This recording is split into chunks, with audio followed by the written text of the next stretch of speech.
Hi friends, இப்போ நம்ம பாக்கியலட்சுமி பார்க்க போகிறோம். பாக்கியலட்சுமியில் நம்ம பாக்கியா இருக்காங்களே, அவங்க வந்து அமௌண்ட்டு கேட்டது தப்புன்னு மாறி மாறி அட்வைஸ் கொடுக்குறாங்க.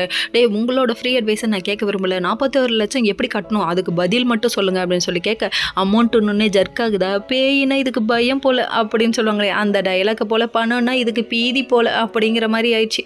ஆக மொத்தத்தில் ஒன்றும் சொல்யூஷன் கிடைக்கல தான். அப்போ நான் என்ன பண்ணிட்டு இந்த வீட்டை விற்கட்டுமா அப்படின்னு சொல்லி ஒரே வார்த்தையாக கத்திட்டாங்க. கத்தவும் வேறு வழியே இல்லாமல் அவங்க ஒரு பக்கம் அமைதியாக போயிட்டாங்கன்னா பார்த்துக்கோங்க.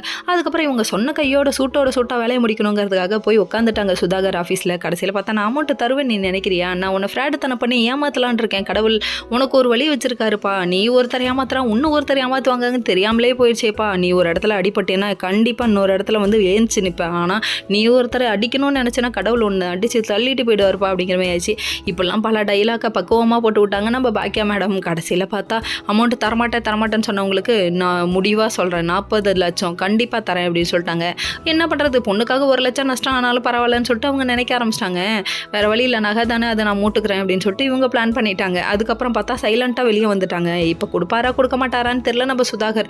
ஃபேமிலிக்குள்ளே இஷ்யூ வரக்கூடாதுன்னா நீ கண்டிப்பாக கொடுத்து தானே ஆகணும். உன் பிள்ளையோட வாழ்க்கை இதில் சம்மந்தப்பட்டிருக்குன்னு சும்மா நறுக்குன்னு 4 வார்த்தை நச்சுன்னு சொன்னாங்க. வேறு நம்ம பாக்கியா வேறு லெவல்ப்பா அப்படிங்கிற மாதிரி ஆச்சு. சொல்லிட்டு அதுக்கப்புறம் வீட்டுக்கு கிளம்பி வராங்க.